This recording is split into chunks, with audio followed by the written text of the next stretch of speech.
Hey guys, so today we're going to be talking about The Perks of Being a Wallflower by Stephen Chbosky.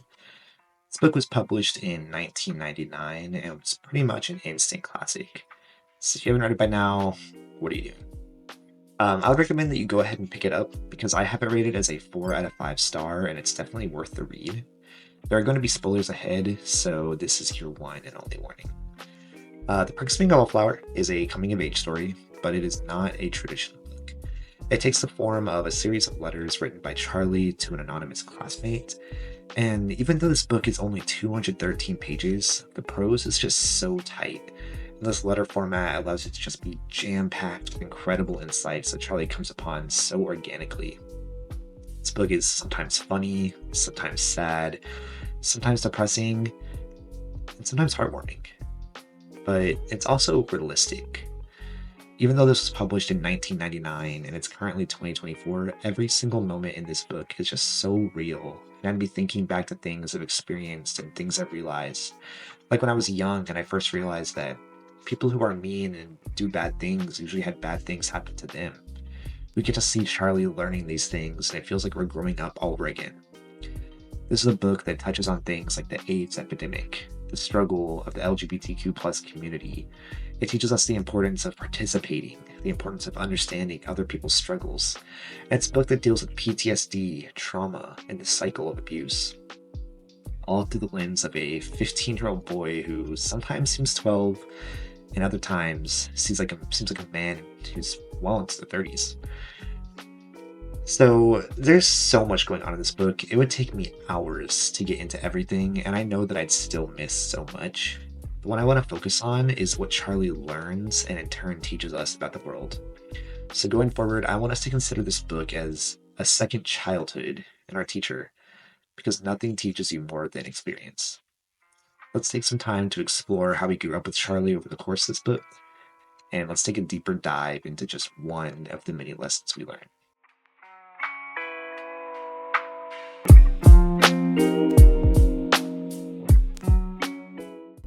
We accept the love that we think we deserve. This is one of those quotes from the book that I've heard before, but I didn't realize it was from this book until I read it recently. I always thought of this as one of those corny quotes that 14-year-olds write in their diary or on Tumblr or Twitter pages. But reading this book, you realize that some quotes are cliche for a reason. They become cliche because they're true. I want you to take a moment to think back to a time in your life where you accepted something that you didn't deserve. Hopefully that was a long time ago, and hopefully you eventually started demanding better. But you didn't think much of yourself when you were accepting those bad things. I think sometimes we forget this when we see our people we love in situations that they shouldn't be in. Even if they seem like confident people who love themselves, that isn't always the case. Charlie learns this early on in the book. His sister has started dating this guy who seems great. He makes her mixtapes and he treats her really nice, and he's respectful to both Charlie's sister and their parents. They've been hanging out at the house, but really, it kind of seems like Charlie's sister doesn't even like him. Then Charlie's watching a movie with the two of them, and she just starts laying into the guy. She's telling him, "You have no balls. You didn't stand up to that bully when you were 15." She's basically calling him a bitch, and just trying so hard to get him to stop being nice. She even brings up Charlie standing up to his bully, and just like, Charlie did it. Why can't you? And eventually he just can't take it anymore. The guy whines back and hits her. And this is so terrible, such a terrible thing to do. But at the moment, it's like a switch flipped in Charlie's sister's brain. She tells Charlie to get out of the room so that she and the boy can be alone. And later, Charlie sees them having sex for the first time. They start hanging out more, they start officially dating, and finally, she starts to actually accept the guy. She seems to actually like him. It's like subconsciously, she just had to prove to herself that he wasn't so perfect and that she did deserve him. And Charlie's sister is accepting this love that she thinks she deserves. But soon, Charlie tells his teacher, Bill, about this boy hitting his sister. And that's when Bill tells him, "Charlie, we accept the love that we think we deserve." Soon after, we find out that Bill has called home and told Charlie's parents about the boy hitting their daughter. This whole concept is just emphasized by the fact that Charlie's sister is so mad at Charlie for trying to protect her. She screams at him and tells him she hates him, and Charlie's only response to this is, "I love you." to which she calls him a freak and keeps yelling. But that moment, she means it. She really does hate him. All she wants is to accept the love she thinks she deserves, while rejecting the love that she feels that she doesn't. But later on, things change. Charlie finds her crying alone at night, and he's trying to console her and figure out what's wrong and find out how to help, but she just keeps yelling at him and telling him to leave her alone. But eventually she tells him she's pregnant, and that the boy left her when he found out. And then she decides to get an abortion that next Saturday, and Charlie has to be the one to drive her. And he's so nice to her throughout this entire process, despite the fact that she has been so mean to him for the entire book up to this point.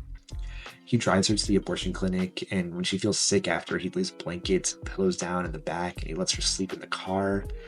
He just sits there and reads while he waits for her to wake up. He's just happy to have helped. He just wants to show his true love for her.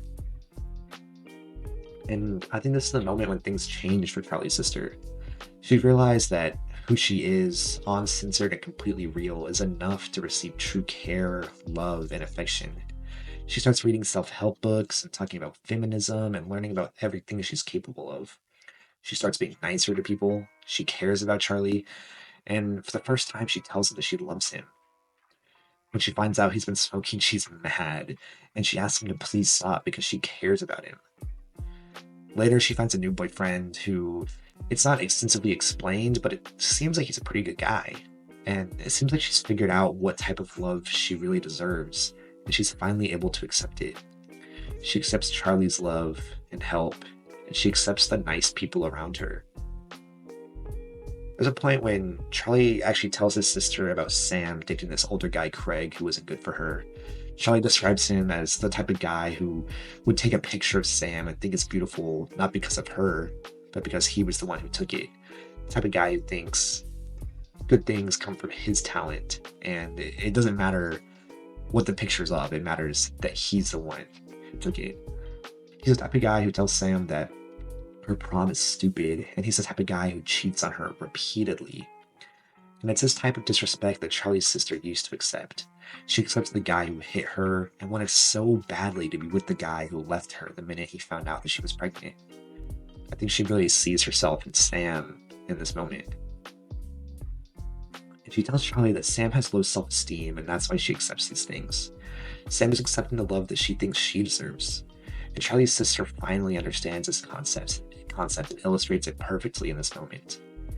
There's so many more examples, from Charlie accepting Mary Elizabeth and putting up with her for so long, to Patrick yearning for Brad despite everything Brad did to him.